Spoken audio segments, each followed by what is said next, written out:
I got some great results to share with you about the email effectiveness tool that we rolled out last semester.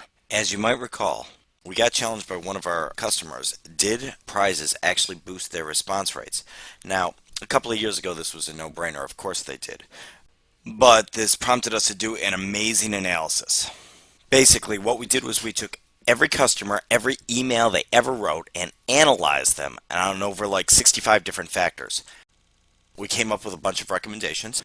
Some of them we changed our program to warn customers if they were about to violate our best practices. Some of them we just told them to offer prizes, not offer prizes. And some of them just allowed them to copy and paste emails in from other customers' successful email campaigns. What we were finding was that some customers, the best email they ever wrote to their university email address got like a 4.3% response rate. I'm making up a number, but it's absurdly low. Other customers, one customer we know of, got a 36% response rate in one email. Now, if you were the low response rate email school, you would probably think, why don't I just copy and paste that into my worst email, say the one that gets a 0.5% response rate, and it certainly has to do a little bit better. So we built this tool. We also analyzed what factors work in emails, and we came out with recommendations for our customers. So we did a lot of changes in the last semester, and I want to tell you about the results. The first thing, current customer training. And we sent out an email telling them, this is how you use the tool. Please call us if you need help. The bad news is only 18% of all of our current customers use the tool. Now, we did have the program warn them if they're violating best practices, and I don't 100% know how much that worked. We would show them a warning message saying, hey, you've got to include this bit about this. If you do, we believe your response rates will go up. So that is good in that we kind of like built in best practices, and I think that worked. Prizes. Some of the customer that challenged us was actually right. For their school, it did not increase response rates. In fact, we found that some schools, it increases response rates. Some schools, it decreases response rates.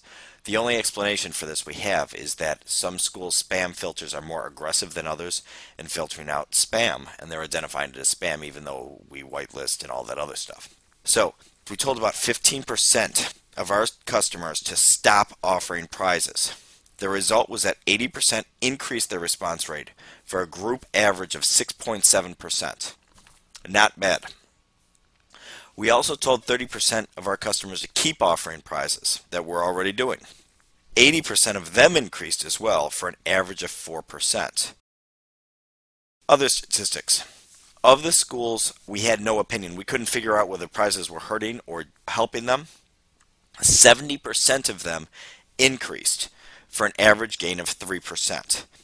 This implies that the other things that we did, the allowing to copy and paste emails and the best practices warning, had an effect.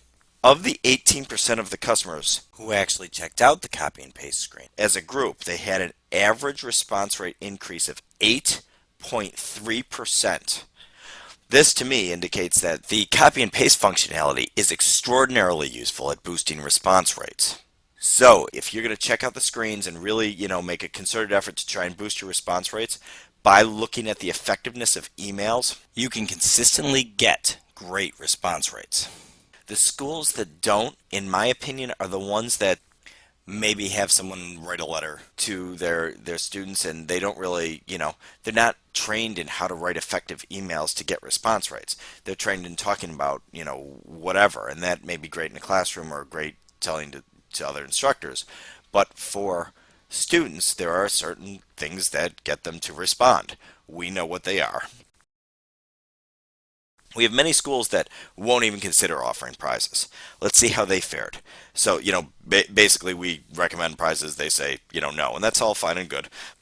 Of them, about half dropped in their response rates by an average of 2.3%. The other half gained by an average of 6%, pulling the whole group average up to 1.85%.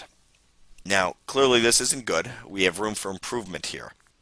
Interestingly, only 2 schools in this group checked out our email effectiveness tool. Our average customer increased by about 4%. If you look at all of our customers combined, all their different strategies, everything they did. So that's very encouraging. Our overall evaluation of this tool.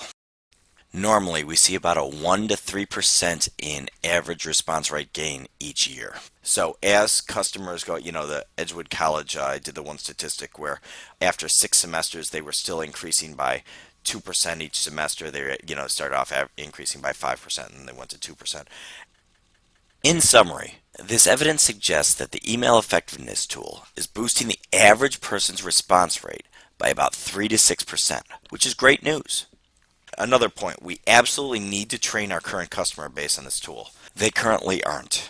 And if they can fall in that 18.3% bucket that saw an 8.3% increase, that would obviously increase their response rate. So all we got to do is get them trained on how to copy and paste emails that are successful into their email templates so life works for them. Sales and marketing. We need to make it a point of focus at showing prospective clients that we deliver higher than average response rates than our competitors. Just 2 new points of data. Our Ascend normative survey asks 30 questions, yet delivers 45 points of data. Now, we have a competitor that has a 45 question survey, I believe it's 45, and they have to ask 45 questions to get that 45 points of data.